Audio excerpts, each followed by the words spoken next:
right, folks, what is going on? This is episode 710 of the First and Frame Rate Show. I am VF Baller. Over here we talk about Georgia Southern and Atlanta Falcons football. And we're getting closer to the holidays, so quick announcement.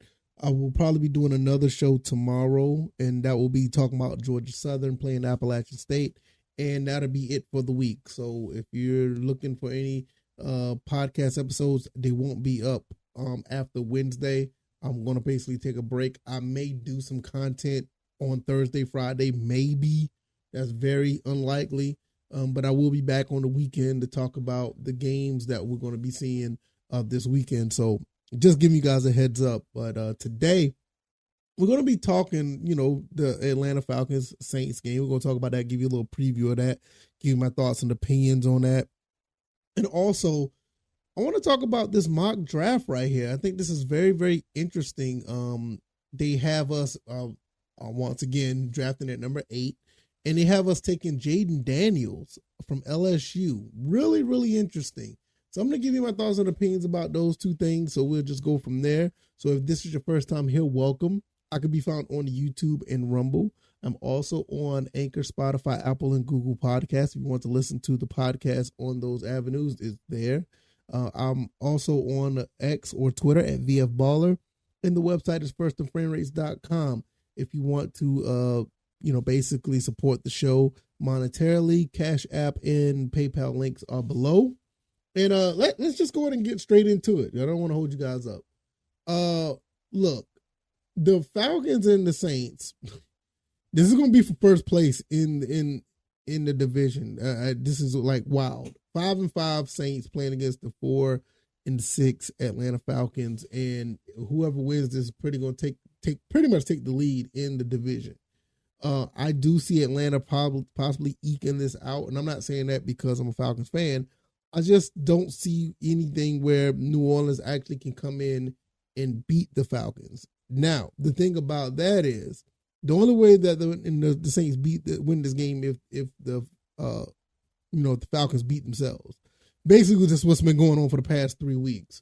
You look at the Josh Dobbs game, you look at the Kyler Murray game, you look at the what was the other game? The Tennessee Titans game. That's basically what happened. It was a couple of bad calls with the Tennessee Titans games, but we never could get anything going offensively in that game. But the other games was like right there. It was right there in the thick of it until the end. So I don't see New Orleans actually pulling off those type of plays to beat the Falcons. It'll be close. The last couple of games have been close. I think the Saints beat us 27-26 in the beginning of the season last year, and they beat us 21-18 later on in the season. That was actually Desmond Ridder's debut. So it's not going to be anything saying, the Falcons are just going to beat the Saints. I just think this game is going to be that sloppy to the point where the Falcons are just going to eke this one out. It's kind of like how the last couple of games were anyway. The last couple of games weren't anything special. We should have beat them week 1, and the Falcons beat themselves. And the 21-18 game was pretty much, it was just a sloppy game. It wasn't nothing to stand out or to see. So I don't know if Derek Carr is going to be playing. I think he's injured. I know we've seen plenty of what's the guy's name? Jameis Winston. Seen a lot of him. So we're used to seeing him as Falcons fans. And the only thing Desmond Ridder has to do, and I'm serious, I know this is something that's really not popular to say, or a lot of people don't have faith in it. If Desmond Ridder could just hold on to the ball, just don't turn the ball over, we can win this game. And even if he may can get away with 1 or 2 turnovers, I hate to say it, but it's just going to be that kind of game. I just don't see the Saints being that team that can actually just run away with this game. Now, could that be a possibility? Yes. Any game can happen anyway throughout any Sunday. I just don't see it just based on the way both of these teams have been playing. Both these teams are very mediocre. The only difference is the Falcons are on a 3-game losing streak. Even if Saints fans can come in here and be boisterous about this rivalry. And that's what rivals do. But to be honest, neither one of these teams really don't have an edge on each other. They really don't. So it's like, for me, if it was the other way around, the Saints were playing at home, I would say the Saints will probably win this one close. Even like I said, the first game of the season last year, we should have won that game, but you saw what happened with the fumble with Marcus Mariota and AJ Terrell just got cooked by Michael Thomas. Speaking of Michael Thomas, he's not going to be playing in this game. You know, I'm actually surprised at that. I think he's going to be out. I'm not sure if he's out for the season, but I know he's out for this game. So Chris Olave is going to be wide receiver 1. So that's is a lot of dynamics going on here, but I just don't see where either team has an edge. I'm just giving the Falcons the edge because they're at home for what that is worth, and I'll see maybe a 3 to 6 point victory. If we're playing in New Orleans, I'll say the same thing: 3 to 6 point victory for the Saints. Like neither one of these teams have an advantage over each other. The way I see, ESPN has us losing this game. They say that the Saints have a 50% chance of winning, and it's almost a push. It's almost 50-50 basically. I mean, it's kind of a runaway. It's almost 57%. But hey, what can you do? You know what I mean? It is what it is. I mean, the Saints maybe, and I think, to be honest, I think this matchup predicted on ESPN is because of our quarterback play. You know, Desmond Ridder is not very reliable at the end of the day. We're gonna be running with him for the rest of the season. And that's going to be, you know, I'm cool with it. I have no problem with it. I think Desmond Ridder is the best chance for us to win football games. And I think you can win. We're 4-6 now. We got, 7 more games left? I could say you can win maybe 3 or 4 more games with him. I mean, I think that's fair. You could probably win 3 or 4 more games with Desmond Ridder. I just don't have the faith in him to be that guy to go on a run. Like, we're going to win like 5 of our last 7 or something like that, or 6 of our. I just don't see that. But it's a collective game, so I mean the defense has to show up and all this other stuff. So it's a lot going on there, but it does start with the quarterback. It does. I mean, I know a lot of people don't like to talk about that, but it does start with the quarterback. Speaking of quarterbacks, let's look at this 2024 mock draft. I'm going to get to number 8 real quick because that's what I really want to talk about. But when we look at the beginning of this draft, Caleb Williams going to the Bears, I don't see that. I mean, but I honestly, I personally think Michael Penix or Bo Nix is the best quarterback in this draft. I don't see Caleb Williams being that guy, but I mean, you just never know. But I do see the Bears possibly taking a quarterback. I think they're just probably, they're phased out on Justin Fields. So I do see that. Also, I see Marvin Harrison going number 2, which is really interesting. And, that's really, really cool because that'll be another great weapon for, what's his name? Kyler Murray. That'll be a great weapon for him. So that'll be cool to see. And, at number 3, Drake May, quarterback out of, UNC. Another good quarterback a lot of people are talking about. And one of the guys I wouldn't mind going to the Falcons, to be honest with you. Really good pick there. Like the team is checked out on Mac Jones. He's pretty much done. Now at number 4, Brock Bowers going to the Bears. I'm not sure about that.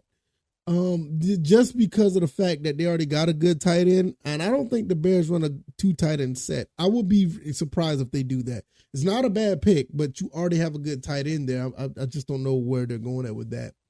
So Bo Nix will go to number 5 to the Giants. Has the Giants checked out on what's his name? Because I know he's out for I think he's out for the season with an injury. But they checked out on their quarterback. I'm not sure. I can't remember his name now either. Jesus Christ. But yeah, I wonder if they checked out on him as well. Number 6, Olu Fashanu out of Penn State. That's a really good pick to protect what's his name? Will Levis. That's a pretty good pick. Another edge rusher, Jared Verse out of Florida State. I think, I'm gonna be honest, I think that Commanders fans will be mad about that because I know you just got rid of your 2 edge rushers and then you bring somebody else in. I'm not sure that will be the pick at number 7. There's other pass rushers that you could probably get later. It for the Commanders. I'm not saying Verse is not worth the pick. It's just that, do this team need that? I would think they'll probably go quarterback. I'm not sure. And this is where the two quarterbacks go back to back from what they're saying here. Jason McIntyre anyway. Jayden Daniels and JJ McCarthy, 8 and 9 respectively. Does JJ McCarthy go to Green Bay? I'm not sure if I'll see that either. I think they like Jordan Love. They're going to go with Jordan Love another year. So I'm not sure about that. And who's this number 10? Let me see this at 10. Oh, that's a defensive back out of Iowa. Cooper DeJean, defensive back out. I don't know if they would do that. I'm not sure about that either. But Jayden Daniels at number 8. What do I think about that? And before I get out of here, I'm gonna give you my thoughts and opinions. I have no problem with this pick. Me personally, I would like to have Drake May or Bo Nix. Michael Penix wouldn't be too bad either. I do like Bo Nix a little bit more. I would like Bo Nix to be a Falcons, but Jayden Daniels not bad. 6'4", 200 plus pounds, 210 plus. He can move, he can throw, he can do a little bit of everything. I don't like the fact that he's been running a lot. He got hurt I think got hurt in the Alabama game. So that's something to think about as well. I don't want him to be moving too much. I do want him to escape the pocket, but I don't want him to be a running quarterback. It's just too much risk to be injured. And I know a lot of people are not a fan of that. They want their quarterback to be running, especially Falcons fans with the Michael Vick situation. And, we still love Vick here. I still love him too. But I just don't. I want our quarterback to be able to move around in the pocket, move around, and throw downfield. I think that'll be awesome look for the Falcons. But I will say this before I get out of here. I'm not sure. I don't want Coach Arthur Smith anywhere near Jayden Daniels. I just don't. I don't believe in Coach Arthur Smith at this point. I'll be severely surprised if Coach Arthur Smith can turn this thing around to make me a believer again. But I just don't see it. And with him, the way that he's handled these last 2 quarterbacks, and in some cases 3, if you want to look at Matt Ryan, it hasn't been really good. And with his track record with quarterbacks when it comes to Ryan Tannehill, I'm not sure if I want Jayden Daniels to be up under that list as well. I would want another coach if Jayden Daniels is here or at the very least, if Coach Arthur Smith is going to be here, I want to have a different offensive coordinator or a different offensive play caller that can play to this guy's strengths. And because I'm not sure if Coach Arthur Smith is really doing that with Desmond Ridder. He's shown flashes, but overall, there's been situations where they kind of set Desmond Ridder up to fail, in my opinion. I did an episode about that as well earlier I think it was last month or earlier this month, I talked about them setting Desmond up to fail and don't need Jayden Daniels to go through that. But that's the mock draft. They got Jayden Daniels going number 8. Let me know what you guys think. I'm going to slide out of here. If you like this commentary, hit the like button, share this podcast, subscribe to the channel if you haven't already. Let me know what you guys think about the pregame of the Falcons playing the Saints. And what do you guys think about Jason McIntyre's 2024 mock draft? What do you think about that? I'm kind of interested in what you guys think about this top 10 as of right now. Jayden Daniels going to the Falcons is not a bad look. I'd rather have Bo Nix, but Jayden Daniels, I can live with that. And I'm not sure about these other ones. Brock Bowers to the Bears, no. JJ McCarthy to the Packers, I don't see that either. Jared Verse, defensive edge to the Commanders. I think they probably would try to go quarterback there as well. So it's a lot of quarterbacks in this draft. I mean, I don't think you can miss. You got about maybe 8 quarterbacks that's going to be worth going for. Like, you got to look at this draft right here. You got 1, 2, 3, 4, 5 quarterbacks in the top 10. So that just goes to show you. And you got maybe like 3 or 4 more that's coming behind them to actually make something happen. So I want to get up out of here. Hopefully you guys enjoyed this episode, and I will see you guys on the next one. Y'all take it easy, and y'all be blessed. Peace.